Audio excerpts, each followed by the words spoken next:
Lisa Miller wiped sweat from her brow as she waited in the small chamber. The air felt too thin, the gravity slightly off.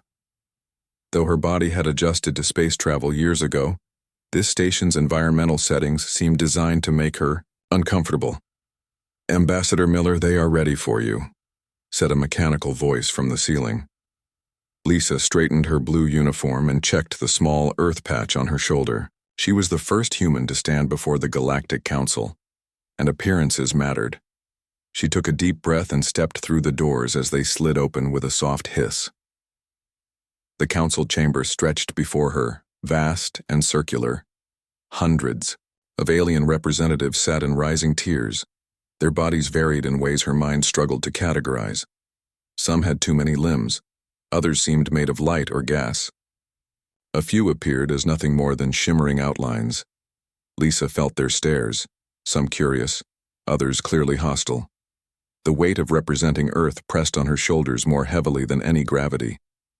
"Step forward, human representative," boomed a voice through the chamber. High Chancellor Zixvora occupied the central platform. The alien stood nearly 12 feet tall, with a body that reminded Lisa of a praying mantis crossed with a spider.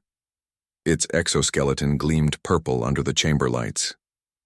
8 compound eyes swiveled to track her movement. Lisa walked forward, keeping her pace steady despite the urge to rush. The path to the speaker circle seemed a mile long under so many watching eyes. "The Galactic Council recognizes Earth as a Class 12 Deathworld," Zixvora announced. "We have extended this unprecedented invitation because your species presents an anomaly worthy of study." Lisa heard murmurs ripple through the chamber. She recognized the word Deathworld from her briefing materials. Earth's high gravity, extreme climate variations, atmospheric oxygen, and aggressive wildlife had earned it this classification among spacefaring civilizations. "Thank you for the invitation, High Chancellor," Lisa replied, her voice clear and firm. "Earth is honored to join this gathering." A being made of what appeared to be fluid crystal leaned forward from the front row. "Is it true your planet experiences regular disasters that reshape entire land masses?" it asked, its voice like tinkling bells. "Yes," Lisa answered. "We call them earthquakes, hurricanes, and volcanic eruptions, among others." "And your species survives these events?" asked another alien, this one a mass of blue tentacles. "We do more than survive," Lisa said. "We build our homes in places where the ground shakes and storms rage. Some humans even travel specifically to witness these events." This caused a stir among the delegates. Lisa caught fragments of conversation. Deliberate exposure? Psychological defect? Impossible. High Chancellor Zixvora raised 2 of its limbs for silence. "The human exaggerates for diplomatic effect." Lisa felt a flash of annoyance. "With respect, Chancellor, I do not. Humans practice what we call storm chasing and volcano tourism. Some even climb ice-covered mountains for recreation." The chamber erupted in disbelieving chatter. A holographic display appeared in the center of the room, showing images from Earth. Surfers riding massive waves, hikers trekking across lava fields, divers swimming among predatory sharks. "These activities are considered enjoyable?" asked a gaseous being from the upper tier, its voice crackling like static. "By many, yes," Lisa confirmed. "What you call a death world, we call home. Its challenges shaped us." The High Chancellor's compound eyes narrowed. "We invited you to this summit to share survival techniques from extreme environments. It seems your species has a different relationship with danger than we anticipated." Lisa recognized the subtle shift in the room. What had begun as scientific curiosity now held notes of wariness. "Perhaps a practical demonstration," suggested a reptilian delegate. "The environmental chambers could be adjusted to Earth conditions. We could observe the humans' responses." Lisa saw several delegates recoil at the suggestion. To them, Earth conditions represented a nightmare scenario. "I would be happy to demonstrate," Lisa offered, "though I should mention that I'm not considered particularly hardy by human standards. I'm a diplomat, not an explorer or soldier." This caused another ripple of reaction through the chamber. If this was not a hardy specimen of humanity, What were the others like? A small delegation entered. Through a side door, Lisa recognized the distinctive red carapace of the Krell, a species from a high-gravity world with toxic atmospheric composition. They were the closest thing to allies humans had found since making first contact. "We have observed humans in their natural habitat," stated the lead Krell. "They voluntarily expose their skin to solar radiation for aesthetic purposes. They ingest substances that cause pain receptors to activate for culinary pleasure. Their young intentionally spin until their equilibrium is disrupted for entertainment." The council chamber grew quieter with each example. High Chancellor Zix Vora's mandibles clicked in what Lisa had learned indicated stress. "Ambassador Miller, your presence at this summit was intended as a courtesy, a study opportunity. Perhaps we have miscalculated." Lisa allowed herself a small smile. "Chancellor, we come in peace and friendship. Humans may have evolved on what you call a death world, but it taught us valuable lessons: adaptation, cooperation, persistence. We're eager to share these qualities with the galactic community." "And yet," said a shadow-like being from a corner of the chamber, "one wonders what else you might share. A species evolved to survive constant threats might pose certain risks." Lisa met the being's gaze, or what she assumed was its gaze. "We pose no threat to peaceful species. But yes, Earth taught us to defend ourselves when necessary." The subtle threat hung in the air. Lisa hadn't come to intimidate, but neither would she allow humans to be dismissed as primitive curiosities. "The purpose of this summit," the High Chancellor said after a long pause, "is to discuss survival strategies for hostile environments. Tomorrow, representatives from all classified death worlds will demonstrate their adaptations. Human, prepare to showcase your species' capabilities." Lisa nodded. "I've brought technical advisor Daniel Green to assist with demonstrations. Humans work best in teams." "Very well," the Chancellor concluded. "This council session is adjourned until tomorrow's practical assessments." As Lisa turned to leave, she noticed the changed quality of the stairs following her. The curiosity remained, but the condescension had diminished. In its place was something new: caution. It was a start. Lisa smiled to herself as the chamber doors closed behind her. The Galactic Council had invited humans thinking they would study an interesting specimen from a harsh world. Instead, they were beginning to realize they had invited apex predators to the table. Tomorrow would be even more interesting. Daniel Green waited in the preparation room, checking the equipment for the third time. 6 metal cases held various tools and devices from Earth.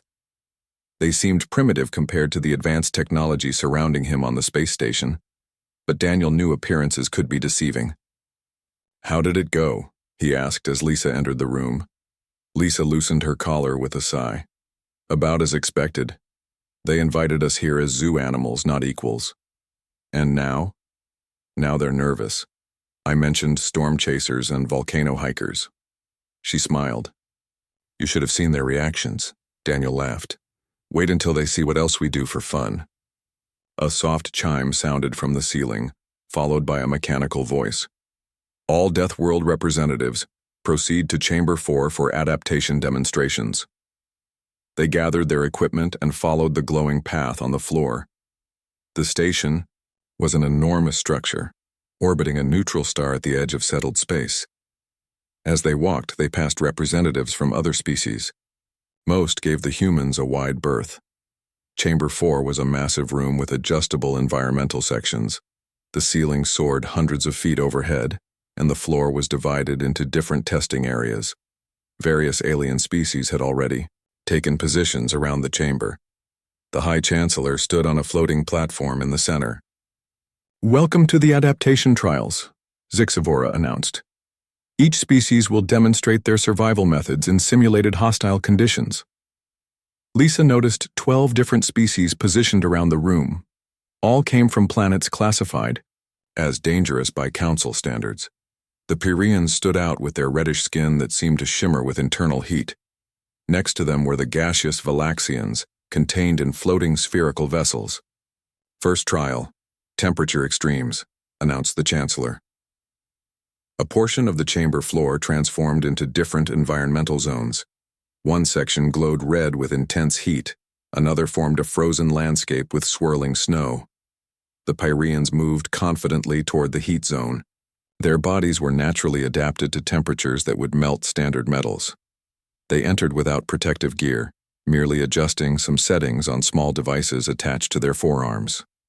Pyreans evolved in magma environments, explained a council scientist to the observers.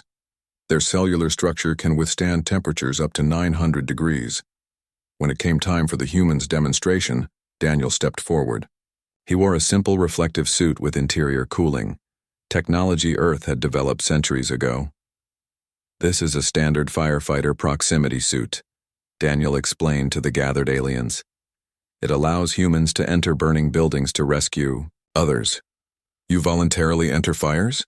Asked a crystalline being, its structure vibrating in apparent shock. Of course, Daniel replied. We can't just let people die.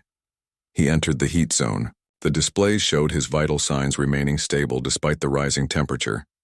When he emerged 5 minutes later, murmurs spread through the watching crowd. Impressive for an unmodified carbon-based species, admitted the Pyrean representative grudgingly. Next came the cold zone test. A furred species called the Nordari demonstrated their natural adaptations to freezing temperatures. When Lisa's turn came, she donned a thermal suit not much thicker than normal clothing. Humans live in regions where temperatures drop well below freezing, she explained. We developed these suits for Antarctic research.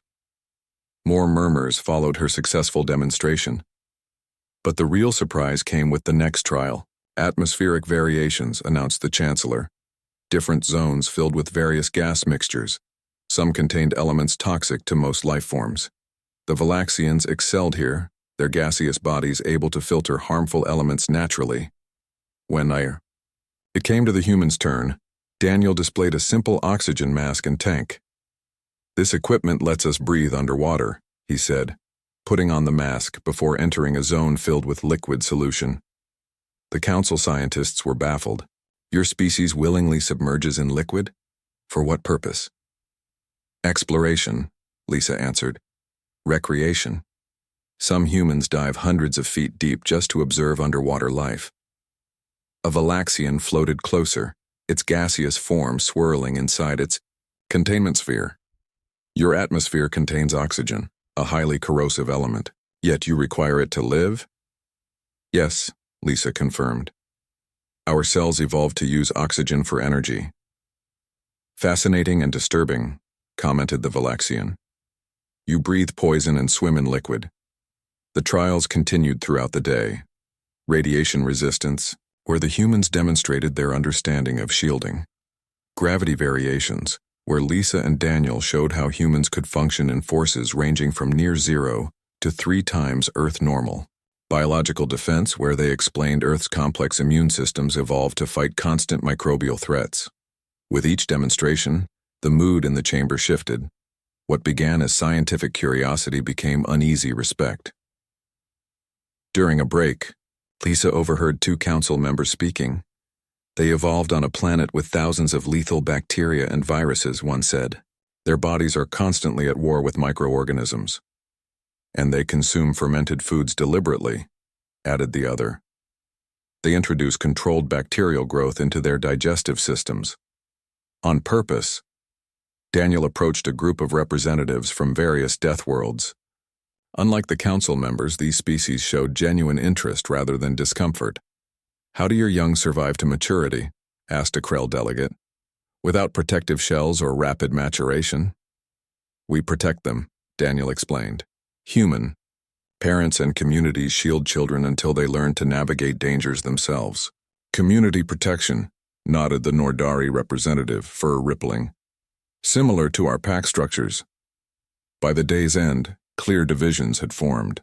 The council members from safer worlds kept their distance from the Deathworld representatives, while the various tough species had begun to form their own informal alliance. As the final trials concluded, High Chancellor Zix Vora addressed the chamber. Tomorrow we will discuss the practical applications of these adaptations. The Council is particularly interested in human psychological responses to threat. After the assembly dispersed, a Pyrian approached Lisa and Daniel in the corridor. Its heat signature pulsed, and what they had learned was a sign of respect. "Your adaptations are unexpected," the Pyrian said. "We assumed tool dependence indicated weakness. Perhaps we were incorrect." Lisa smiled. "Different paths to survival. Your species evolved physical resistances. Humans developed tools and teamwork. Yet you seek out challenges unnecessarily," the Pyrian noted. "Our records show humans climbing frozen mountains, crossing oceans in small vessels, exploring caves deep underground." "We get bored easily," Daniel said with a shrug. The Pyrian's heat signature flickered, the equivalent of surprised laughter. "The Council fears this quality. They expected frightened creatures grateful for protection. Instead, they found thrill seekers," suggested Lisa. "Potential rivals," corrected the Pyrian. "Be cautious. Tomorrow's psychological assessments are not what they seem." As the Pyrian moved away, Lisa and Daniel exchanged concerned glances. "They're testing us for something specific," Lisa murmured. Daniel nodded. "And they're not telling us what. But our new Deathworld friends might know more." "Time to build some interspecies alliances," Lisa agreed. The true purpose of the summit was beginning to emerge from behind its scientific facade. And whatever that purpose was, it had the most powerful beings in the galaxy deeply worried. Lisa woke to the sound of alarms. Red lights flashed along the ceiling of her quarters.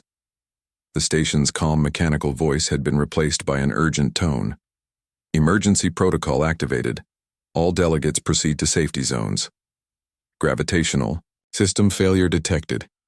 She grabbed her emergency pack and rushed to the door. It slid open to reveal chaos in the corridor. Various alien species moved in panic, some floating uncontrollably, while others struggled to move under suddenly increased gravity. Lisa's communication device buzzed. Daniel's voice came through clearly. "Lisa, are you okay? I'm in Section 7. The gravity is going crazy here." "I'm fine," she replied, bracing herself against the wall as the gravity in her section began to fluctuate. "What's happening?" "Some kind of malfunction in the central stabilizers. Different sections of the station are experiencing different gravity levels." Lisa felt the pull lessening. Her feet began to lift from the floor. Years of zero-gravity training kicked in, and she grabbed a handrail mounted along the wall. "I'm heading to the central control room," she decided. "They'll need help coordinating a response." "Be careful," Daniel warned. "I'm seeing injuries already. Some species can't handle these changes." Lisa pushed off from the wall using the reduced gravity to her advantage. She moved quickly down the corridor, passing struggling aliens. A crystalline being had shattered under sudden pressure. Lisa paused to help a Valaxian whose containment sphere had cracked, allowing its gaseous form to start dispersing. Using emergency sealant from her pack, she patched the sphere. The Valaxian's swirling form condensed back to its center. "Thank you, human," it whispered through its translator. "Our form cannot maintain cohesion in changing pressure. Head to the nearest medical bay," Lisa advised, moving on. As she approached the central section of the station, gravity increased dramatically. What had been effortless movement became a struggle against crushing force. Lisa's earthborn muscles strained against the pressure. She estimated it at nearly 3 times Earth normal. Most species would be immobilized by such force. Lisa moved forward slowly but steadily. Her breath came in controlled patterns, managing the strain as she'd been taught during space training. She found 2 Insectoid Council security officers trapped in the high-gravity zone, their exoskeletons creaking under the pressure. With careful movements, she helped drag them to a lower gravity area. "How are you functioning?" one asked weakly. "This pressure should collapse your soft tissues." "Earth gravity is already higher than most inhabited worlds," Lisa explained between deep breaths. "And some humans train by carrying heavy weights. This is difficult, but not impossible for us." The control center was in chaos when Lisa arrived. Various council technicians struggled with systems while emergency teams tried to coordinate a response. Many communication systems were offline, affected by the gravity fluctuations. High Chancellor Zixavora hovered in a personal gravity field. Looking shaken, the Chancellor noticed Lisa's arrival with obvious surprise. Ambassador Miller, you crossed 6 gravity zones to reach this position? Yes, Chancellor. I came to offer assistance. Humans have extensive experience with crisis management. Before the Chancellor could respond, Daniel's voice came through on an emergency channel. Lisa, I've reached the secondary control systems. The primary gravitational stabilizers are completely offline. We need to reset the system, but the controls are in a section with crushing gravity. Lisa looked to the Chancellor. Do you have anyone who can reach those controls? Zixavora's mandibles clicked in distress. Our engineering teams cannot function in such conditions. The backup systems should have activated automatically. Let me try, Lisa suggested. Give me access to the maintenance tunnels. The Chancellor hesitated, then nodded. Section 12. Tunnel B leads directly to the stabilizer controls, but the gravity there has been measured at 5 times standard. No species has ever survived such conditions. Humans evolved on a heavy world, Lisa reminded the Chancellor, and were stubborn. She obtained directions to the maintenance access and moved as quickly as possible. Throughout the station, she could hear cries for help and emergency signals. The situation was deteriorating rapidly. When she reached Section 12, she found Daniel, already at the maintenance tunnel entrance. I figured you'd try something like this, he said with a grim smile. I brought tools. He held up a reinforced kit. The gravity beyond this point will crush most life forms, warned an automated system as they opened the access panel. Good thing we're not most life forms, Daniel muttered. They entered the tunnel together. Immediately, the pressure increased. Lisa felt her body becoming impossibly heavy. Each step required enormous effort. Her vision began to blur at the edges. Keep moving, Daniel encouraged, his voice strained. Remember mountain climbing training, 1 step at a time. They pushed forward, using the tunnel walls for support. Their muscles burned with the effort, joints protesting the unnatural strain. Lisa's heart pounded in her chest, working overtime to circulate blood against the crushing pressure. After what seemed like hours but was likely only minutes, they reached the control room.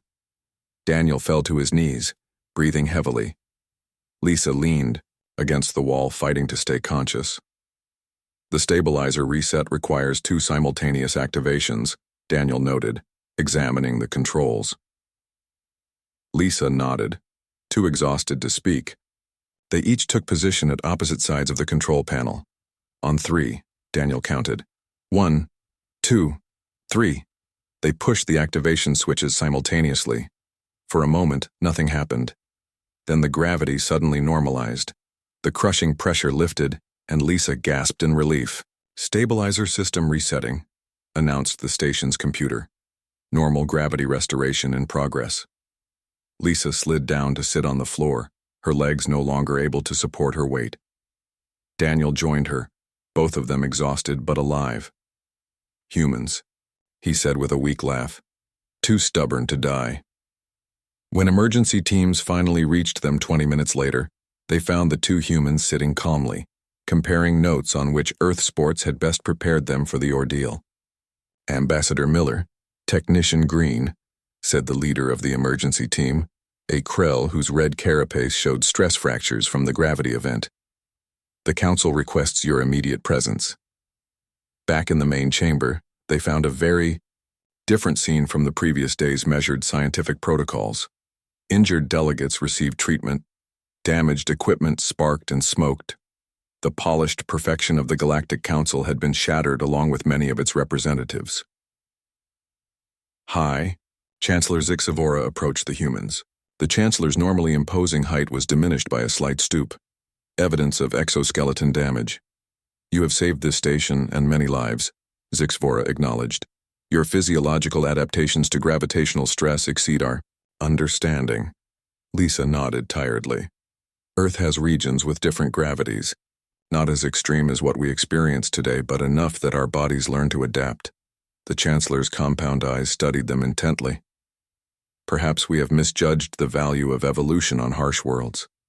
When this crisis is contained, the Council wishes to speak with you, privately.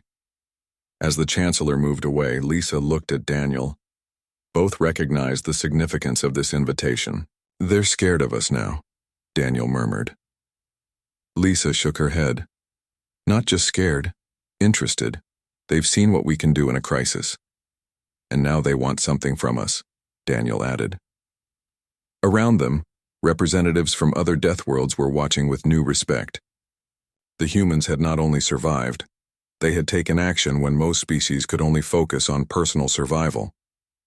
The dynamics of the summit had fundamentally changed. What began as a scientific exhibition had become something far more significant, and the Council's private conversation would reveal exactly why humans had been invited to the summit in the first place. The private council chamber felt smaller than the grand halls where previous summit events had taken place.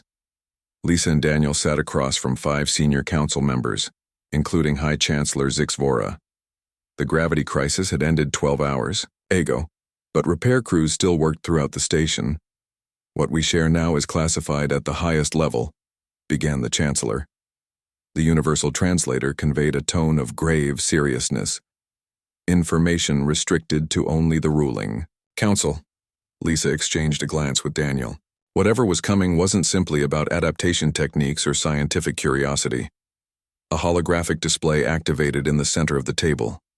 It showed a swirling mass of darkness shot through with ribbons of purple energy. The mass consumed everything in its path, leaving emptiness behind. This is a void storm, explained a council member with blue-scaled skin.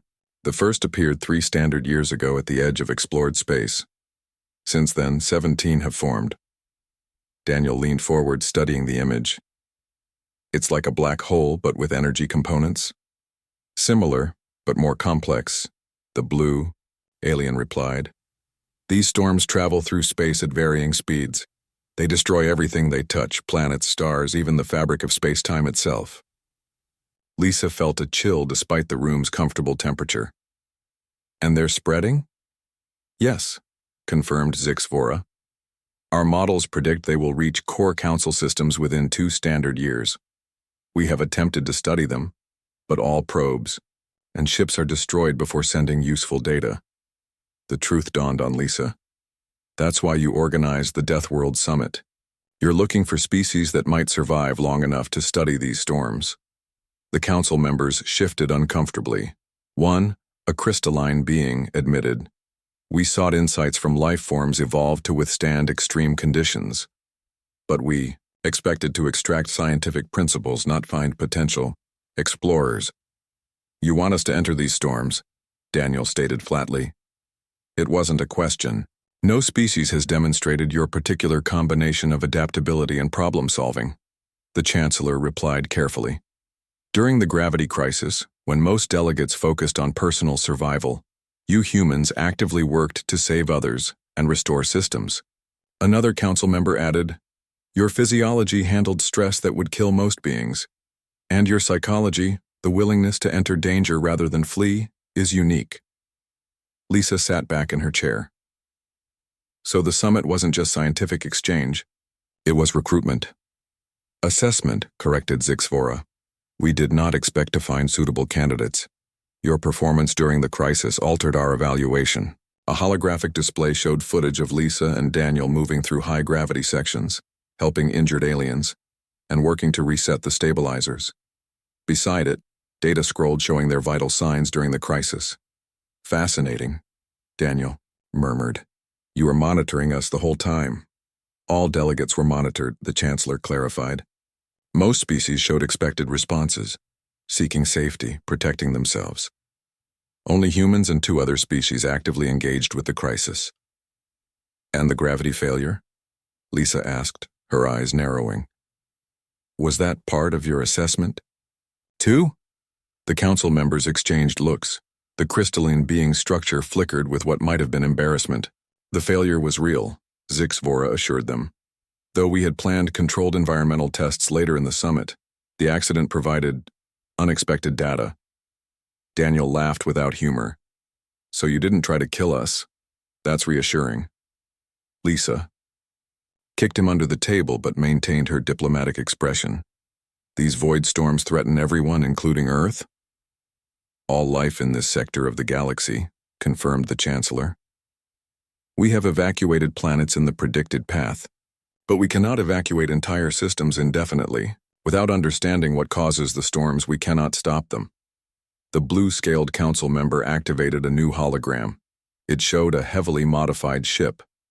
We have designed vessels with our strongest shielding, but they cannot penetrate far enough into a storm to gather useful data. The crews suffer system failure before meaningful observations can be made. And you think humans might do better? Daniel asked. We believe a joint mission might succeed, the Chancellor replied. Your adaptability combined with our technology.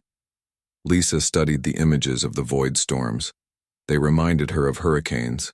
On Earth, massive systems of destructive energy, yet governed by physical laws that could be understood.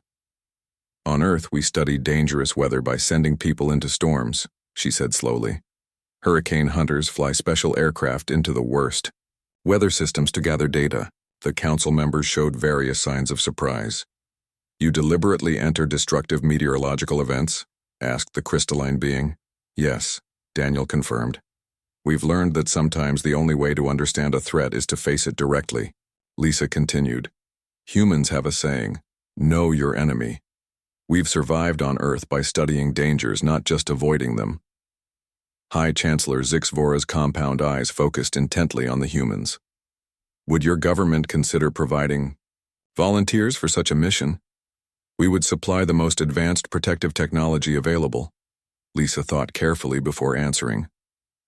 Earth was still new to interstellar politics. A successful mission would establish humans as valuable allies, not just curiosities from a harsh world.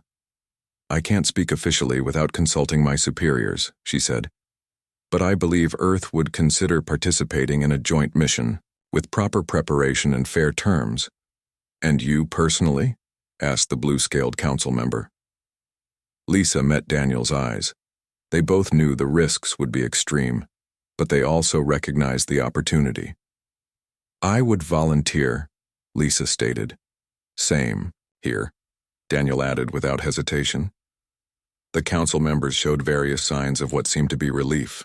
We will prepare formal proposals for your government, the Chancellor said. In the meantime, we wish to include you in all data we have collected on the storms. As they left the private chamber, Lisa and Daniel found representatives from other Deathworld species waiting. The Pyrian who had warned them earlier approached. The Council has spoken to you about the darkness between stars, the Pyrian said. It wasn't a question. Lisa nodded cautiously. They have asked the same of us, continued. The Pyrian, my people can withstand great heat but lack your creativity in crisis. The Valaxian, whose containment sphere Lisa had repaired, joined them. We believe a cooperative approach would be more effective than individual species attempts. Daniel smiled slowly. An alliance of Deathworlders? A coalition of survivors, corrected the Pyrian, each with different strengths. Lisa considered the proposal.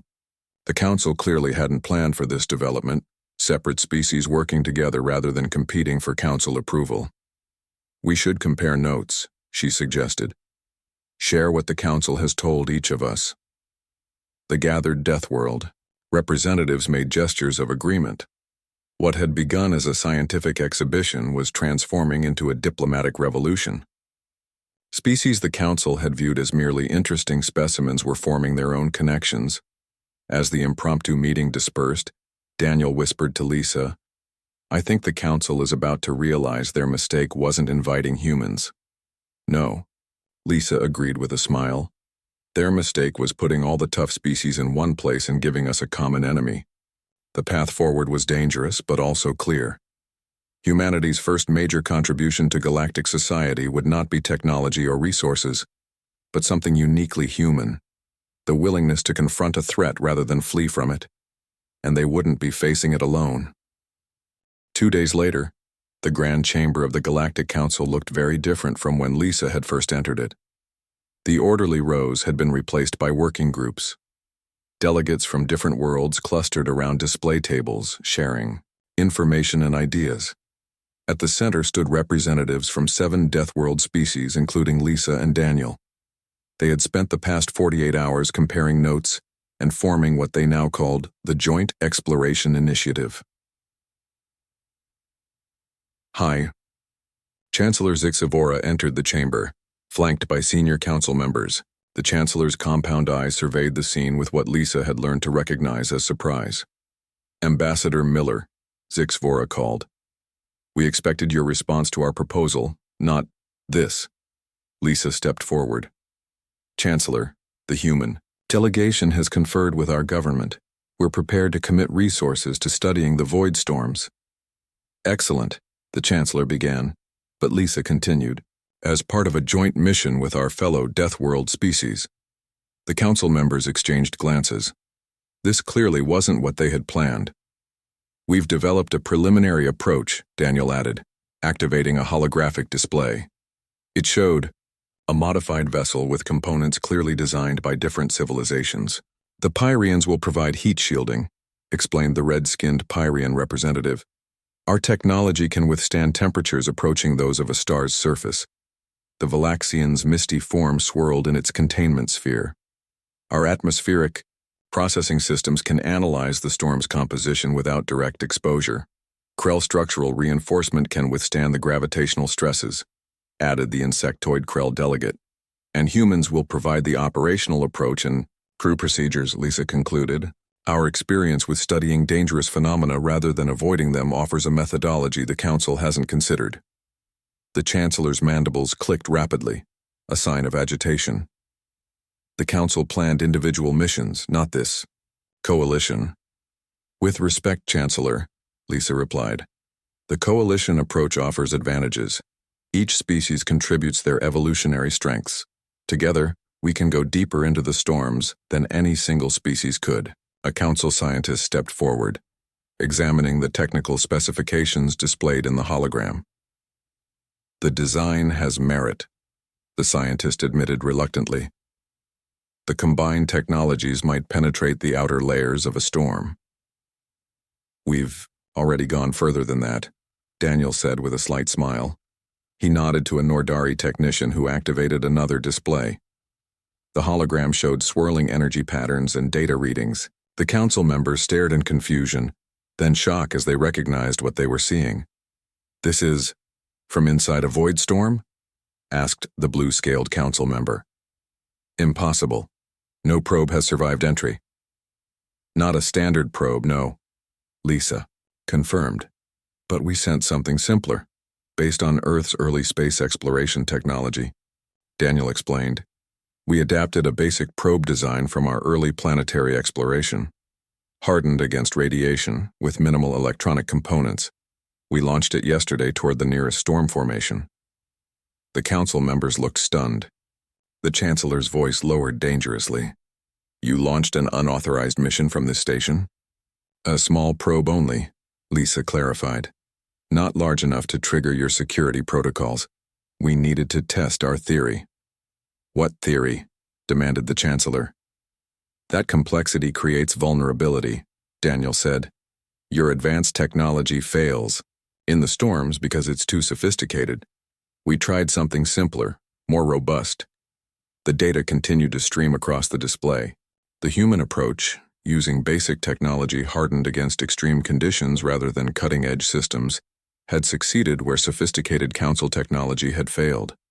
The probe is still transmitting, Lisa noted.